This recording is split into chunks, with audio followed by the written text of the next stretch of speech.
फिरोजाबाद के एक गांव में ऐसा घर बनकर तैयार हो रहा है जिसे देखकर आप भी चौंक जाएंगे।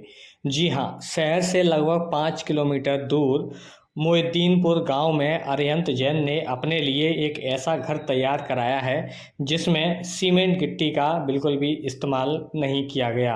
अरिहंत जैन का कहना है कि यह घर बिल्कुल प्राकृतिक है और इस घर की दीवारों पर देसी गाय के गोबर में चूना इत्यादि मिलाकर प्लास्टर किया गया है। वहीं घर की दीवारें गर्मियों में ठंडी और सर्दियों में गर्म रहेंगी। वहीं इस घर को तैयार करने में सीमेंट इत्यादि से कम लागत आ रही है। वहीं यह घर कई बीमारियों से भी बचाव करेगा। क्या नाम है आपका? मेरा नाम गविसिद्ध अरिहंत जैन है। ये मोहिद्दीनपुर गांव है और यहाँ पर ये जो हमने एक प्राकृतिक आवास बनाने का प्रयास किया है, जिसमें हमने सीमेंट, कंक्रीट का और गिट्टी का यूज़ नहीं करते हुए जो है वो इसमें गोबर, मिट्टी, चूना, बालू इस तरह की चीज़ों का प्रयोग किया है।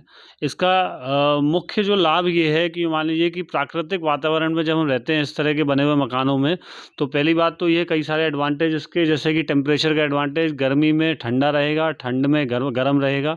सबसे पहला एडवांटेज इसका ये है।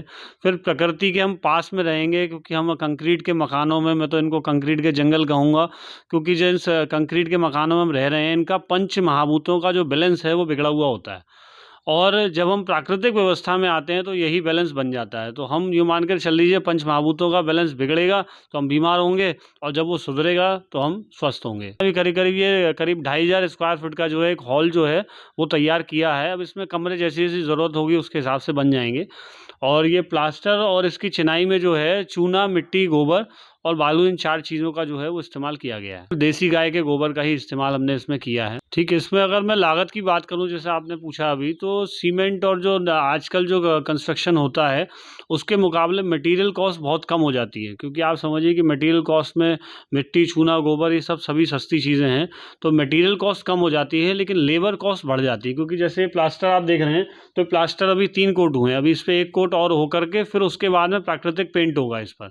तो मतलब 4 बार जो है वो प्लास्टर में मेहनत करनी पड़ेगी, लेकिन मटेरियल कॉस्ट कम हो जाती है। इसीलिए जो बाकी जो कंस्ट्रक्शन की कॉस्ट है वो बराबर ही आती है ऑलमोस्ट, बल्कि कम ही आती है। इसमें छत जो है हमने अभी इस समय जो है वो पूरी बांस की छत डाली है। जैसे आगे आप देख सकते हैं, ऊपर से कहा जाए, ये पूरी बांस की छत जो है वो डाली है हम लोगों ने, और बहुत मजबूत छत है। इसमें करीब 4 इंची मोटी जो है वो छत हो चुकी है। पहले एक लेयर जो है वो बांस की पूरे टट्टर बने हैं, फिर उसके ऊपर बांस की चटाई डाली गई है, फिर उसके बाद में जो है वो एक मोटी प्लास्टिक लगाई गई है जिससे कि पानी नीचे नहीं आ सके। उसके ऊपर वापस से चटाई और ऊपर से बांस की वो पूरी एक लेयर दोबारा से। तो इस तरीके से इसको काफ़ी मजबूती मिल जाती है। भले ही 50 लोग भी खड़े हो जाएं ऊपर तो कोई दिक्कत नहीं है। अभी इस हॉल को बनाने में मैं समझता हूँ करीब करीब कुछ 10 लाख रुपए के आसपास का खर्चा आ चुका होगा इस हॉल को बनाने में।